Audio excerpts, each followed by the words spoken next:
భాగవతం 4వ చాప్టర్ వ్యాసదేవుడు. మనకి కృష్ణుని యొక్క 17వ అవతారం, అందులో సత్యావేశ అవతారం వ్యాసదేవుడు. మనకి జీవుడు కృష్ణుణ్ణి చేరుకోవడానికి, అంటే ఒక మనిషి కృష్ణుని చేరుకునే ముందు మాయతో కృష్ణుని చేరుకోలేడు అనమాట. అలా చేరుకోవడానికి మధ్యన ఒక బ్రిడ్జ్ లాగా ఉండేలా వ్యాసుడు మనకు వచ్చాడనమాట. అవతారాలు కృష్ణుడివి చాలా రకాలు. అందులో ఒకటి పురుషావతారాలు. ఇవి మళ్ళీ మనం చూస్తాం ఫ్యూచర్లో. గుణావతారాలు, సత్వ రజ తమ గుణాలు. అలానే లీలావతారాలు. లీలావతారాలు అంటే మనకు తెలిసిన మత్స్య కూర్మ, ఇవన్నీ కల్పాల్లో వస్తాయి. మన్వంతర అవతారాలు అంటే మన్వంతరం మనకి యుగాలు 4. అలాంటి యుగాలని కలిపితే మహాయుగం. అలాంటి మహాయుగాన్ని 71 సార్లు కలిపితే అది ఒక మన్వంతరం. ఇలా మన్వంతర అవతారాలు కూడా ఉంటాయి.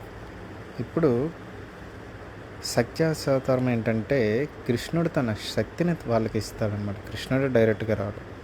అలా డైరెక్ట్గా అంటే మనిషికి డైరెక్ట్గా ఇస్తే అది ప్రత్యక్షం. మనకి తెలిసిన సత్యావేశ అవతారం. దీంట్లో బ్రహ్మ మానసపుత్రులు సనక, సనాతన, సనంద, సనత్ కుమారులు, నారదుడు, పృథువు, ఆదిశేషు, వ్యాసుడు వస్తారు. ఇండైరెక్ట్గా అంటే పరోక్షంగా అంటే విభూతులు. భగవద్గీతలో కృష్ణుడు తన విభూతులు చెప్తాడనమాట. సో వ్యాసుడు ఎవరు పుట్టారు అంటే సత్యవతి, అలానే పరాశర ముని. సత్యవతి మత్స్యకారుడు అంటే ఫిషర్మ్యాన్ వసు యొక్క కూతురు అనమాట. వేదం ఇంతకుముందు ఒకటిగానే ఉండేది, కానీ దాన్ని విభజించాడనమాట వ్యాసుడు. అలా విభజించినప్పుడు సామవేదం, యజుర్వేదం, ఋగ్వేదం, అథర్వణ వేదం ఇలా 4గా విభజించాడు. కాబట్టి అతన్ని వేదవ్యాసుడు అని పిలిచారు. ద్వాపరే సమను ప్రాప్తే తృతీయ యుగ పర్యయం. అంటే మనకు తెలిసిన ఆర్డర్ ఏంటంటే యుగాల గురించి సత్యయుగం, త్రేతాయుగం, ద్వాపరయుగం, కలియుగం. కానీ ద్వితీయ అంటే సెకండ్ది ద్వాపరయుగం, తృతీయ అంటే థర్డ్ది త్రేతాయుగం. సో కరెక్ట్ ఆర్డర్ ఏంటంటే సత్య, ద్వాపర, త్రేత, కలియుగం. కానీ ఇందాక మనం చూసినట్టు 4 యుగాలు కలిపి ఒక యుగ చక్రం అయ్యి, అలాంటి యుగ చక్రం 1000 సార్లు తిరిగితే బ్రహ్మకి రోజులో సగం. అలా బ్రహ్మ రోజులో మన్వంతరం యొక్క వైవస్వత మనువు యొక్క పాలనలో 28వ యుగ చక్రంలో ఏంటంటే ద్వాపరయుగం త్రేతాయుగంలోకి మెర్జ్ అయిందనమాట. అలా కలిసినప్పుడు త్రేతాయుగం అనేది ద్వాపరయుగం కంటే ముందు వచ్చింది.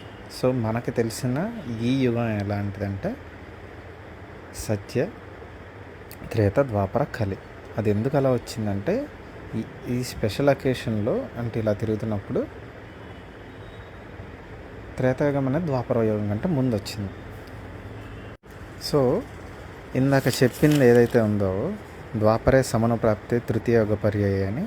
సో ద్వాపర మరియు త్రేతాయుగానికి మధ్యలో వ్యాసుడు పుట్టాడనమాట. ప్రతి యుగాన్ని 3 పార్ట్స్గా చేస్తారు. ప్రతి పార్ట్ని సంధ్య అంటారనమాట. ఇలా థర్డ్ పార్ట్లో పరాశరమునికి అలాగే సత్యవతికి వేదవ్యాసుడు పుట్టాడు. అయితే వ్యాసుడు ఇది రాయడానికి గల కారణం కంటే ముందు అసలు ఏం చేశారు అంటే, ఒకరోజు వ్యాసుడు సరస్వతి నది దగ్గర ధ్యానం చేస్తుంటే తర్వాత వచ్చేది కలియుగం. కలియుగం యొక్క ప్రభావాలు కనిపించాయి అన్నమాట. ఎవరు ఎక్కువ కాలం బతకట్లేదు, అన్నీ మర్చిపోతున్నారు, అలానే వేదాన్ని పాటించట్లేదని. దానికి ఏం చేయాలని ఆలోచించి వాళ్ళకి యజ్ఞం చేయాలి. యజ్ఞం ఎలా చేయాలంటే వేదంలో ఉంటుంది. సో వేదం వాళ్ళకి అర్థం కావాలని చెప్పి వేదాన్ని ఇలా పార్ట్స్గా చేసి అప్పుడు వేరు వర్ణాశ్రమాలు. మనకు వర్ణాశ్రమాలు అంటే బ్రాహ్మణ, శూద్ర, క్షత్రియ, వైశ్య ఇవి. సో ఇలా విభజించారన్నమాట.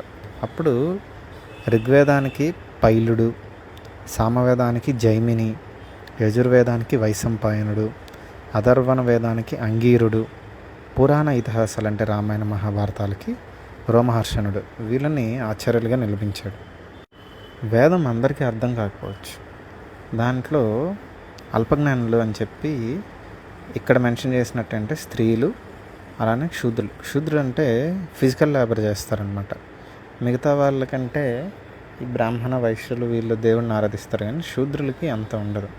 అలానే ఈ మిగతా వర్ణన అంటే బ్రాహ్మణ క్షత్రియ వైశ్యుల్లో కూడా వాళ్ళకి ధర్మం ఆచరించిన వాళ్ళు కొంతమంది ఉంటారు. దాన్ని పూజలు ఇవి కూడా ఎవరు పట్టించుకోరు అనమాట. సో బాగా అర్థం చేసుకునే వాళ్ళకి వేదం డైరెక్ట్గా అర్థమవుతుంది. అర్థం కాని వాళ్ళకి కథల్లో చెప్పాలి. అలా కథల్లో చెప్పడానికని మహాభారతం రాశారు. మహాభారతంలో మనకి గీత వస్తుంది, కురుక్షేత్రంలో గీతలో మనకి వేదం ఉంటుందన్నమాట. అలా వాళ్ళకి అర్థం చేసుకుంటారు మిగతా వాళ్ళు కూడా. ఇప్పుడు భాగవతాన్ని వ్యాసుడు ఎలా రాశాడు, అదే ఎందుకు రాశాడు అనేది ఏంటంటే, వ్యాసుడు 17 పురాణాలు రాశాక ఇంకా అసంతృప్తి ఏదో ఉండిపోయిందనమాట. అది ఏంటని అర్థం కాలేదు. తర్వాత ధ్యానం చేసుకుంటూ నేను ఇంకా దేవుణ్ణి అనుభవపూర్వకంగా తెలుసుకోలేకపోతున్నానేమో, అందుకే నాలో అసంతృప్తి అని ఆలోచిస్తుంటే నారదుడు వచ్చాడు. వచ్చి నువ్వు జనులకి అంటే ప్రజలకి ఇంకా బాగా అర్థమయ్యేలాగా రాయాలి, లేదా నువ్వు దేవుడి గురించి అనుభవపూర్వకంగా రాయాలని చెప్పి భాగవతాన్ని వ్యాసుడికి చెప్తాడనమాట. చెప్పాక వ్యాసుడు ధ్యానం చేసుకుంటుంటే అతనికి ఒక విజువలైజేషన్ వస్తుంది. ఏంటంటే పరమపురుషుడు అంటే భగవంతుడి యొక్క ఉత్తమ స్వరూపం అనమాట. అంటే టాప్ మోస్ట్ ఉంటుంది. పురుషావతారాలు అని చెప్పి ఇందాక ఫ్రంట్లో అన్నా కదా, ఇది మళ్ళీ వస్తుంది, వచ్చేటప్పుడు ఇంకా బెటర్గా వస్తుంది. సో భగవంతుడు ఒక పక్క, భగవంతుడి నుంచి క్రియేట్ చేయబడ్డ అతని మాయ ఒక పక్క, అలానే వీటితో పాటు జీవుడు అంటే హ్యూమన్ ఒక పక్క కనిపిస్తున్నాడు. ఇప్పుడు బద్ధజీవుడు భగవంతుని రీచ్ అవ్వాలి, కానీ ఈ మాయ వల్ల నేను ఈ ప్రపంచానికి మాత్రమే చెందినవాడిని అని చెప్పి అతను ఫిక్స్ అయిపోతున్నాడు, భగవంతుని చేరుకోలేకపోతున్నాడు అనమాట. సో బద్ధజీవుడికి భగవంతుని చేరుకోవాలంటే అతను మాయ జయించాలి. ఈ మాయని జయించాలంటే కృష్ణ భక్తి మాత్రమే సొల్యూషన్. దీన్ని భాగవతంలా రాసి, భాగవతం మొత్తం కృష్ణుడి కథలో ఉంటాయన్నమాట, రాసి అప్పుడు దాన్ని ఒక బుక్గా మార్చారు. ఇప్పుడు మనం ఆర్డర్ చూసుకుంటే ఎలా ఉంటుందంటే, ఫస్ట్ కృష్ణుడు బ్రహ్మకి చెప్పడం, బ్రహ్మ నారదుడికి చెప్పడం, నారదుడు వ్యాసుడికి చెప్పడం, వ్యాసుడు దాన్ని బుక్గా రాస్తే అది సుఖదేవ గోస్వామి తెలుసుకొని చనిపోబోతున్న పరీక్షిత్ మహారాజ్కి వారం రోజుల్లో దాన్ని చెప్తున్నప్పుడు అదే ప్లేస్కి వ్యాసుడు నారదుడు కూడా వచ్చి విన్నారు. అలానే సుఖదేవ గోస్వామి కూడా వచ్చారు. సుఖదేవ గోస్వామి తర్వాత నైమిషారణ్యానికి వెళ్ళి సౌనికాది మునులకు చెప్పారనమాట. ఇలా ఈ ఆర్డర్ ద్వారా వచ్చింది. వ్యాసుడికి ఇంకా కొన్ని పేర్లు ఉన్నాయి. కృష్ణుడు, కృష్ణ ద్వైపాయనుడు, ద్వైపాయనుడు, సత్యవతీసుతుడు, పారాశర్యుడు, పరాశరాత్మజుడు, బాదరాయణుడు అని. ఇప్పుడు వ్యాసుడు ఎంత ప్రామినెంట్ రోలో చూసుకుంటే మనకి సత్యవతి అనే క్యారెక్టర్ని పక్కన పెడితే మనకి భీష్ముడి యొక్క నాన్న శాంతన్ మహారాజు. సో శాంతన్ మహారాజుకి గంగకి పుట్టినవాడు భీష్ముడు. తర్వాత శాంతన్ మహారాజుకి సత్యవతి నచ్చింది. అయితే సత్యవతికి అంతకుముందే పరాశర ముని వల్ల వ్యాసుడు జన్మించాడు. ఇప్పుడు అక్కడ అలా ఉంచితే సత్యవతికి శాంతనికి మనకి చిత్రకారుడు విచిత్రవీరుడు అని ఇద్దరు పుడతారు. వీళ్ళని పెళ్లి చేయడానికి భీష్ముడు అంబాలికని తెస్తాడు. తెచ్చాక వీళ్ళిద్దరు చనిపోతే మళ్ళీ తర్వాత నెక్స్ట్ జనరేషన్ ఉండదు కాబట్టి మళ్ళీ సత్యవతి తనకి పరాశర ముని వల్ల పుట్టిన వ్యాసుడిని పిలిపిస్తే వ్యాసుడు అంబికకి అంబాలికకి ధృతరాష్ట్రుడు పాండురాజుని ఇస్తాడు. తర్వాత మళ్ళీ దాసిని పంపించినప్పుడు విదురుడు పుడతాడు. తర్వాత వీరిద్దరి మధ్యన వచ్చిందే కురుక్షేత్రం. సో ఈ కురుక్షేత్రంని మళ్ళీ తర్వాత మంచిగా రాసి మహాభారతాన్ని కూడా రాసింది కూడా వ్యాసుడే. ఈ మహాభారతం ఫస్ట్ డిస్కషన్ అయ్యేది జనమేజయుడు అంటే అభిమన్యుడు కొడుకు పరీక్షిత్ మహారాజు కొడుకు జనమేజయుడు సభలో ఫస్ట్ డిస్కషన్ అవుతుంది మహాభారతం. ఇది ఒక పక్కనైతే, వ్యాసుడు కురుక్షేత్రం అయ్యే టైంలో సంజయుడికి దివ్య దృష్టి ఇచ్చి ఆ దివ్య దృష్టితో ధృతరాష్ట్రుడికి మొత్తం చెప్పమంటాడు అనమాట. ఇక్కడ ఈ సంజయుడే మనం భగవద్గీతలో వినే సంజయ ఉవాచలో వస్తుందన్నమాట. సో భగవద్గీత, భాగవతం, భారతం ఇవన్నీ మహాభారతంలో జరిగే టైం అంటే కృష్ణుడి యొక్క అవతారం టైంలోనే జరిగాయి. అలానే వీటన్నిటిలోని రాసింది వ్యాసుడే, వాటిలో ఒక ప్రామినెంట్ రోల్ ఉన్నది కూడా వ్యాసుడిగా.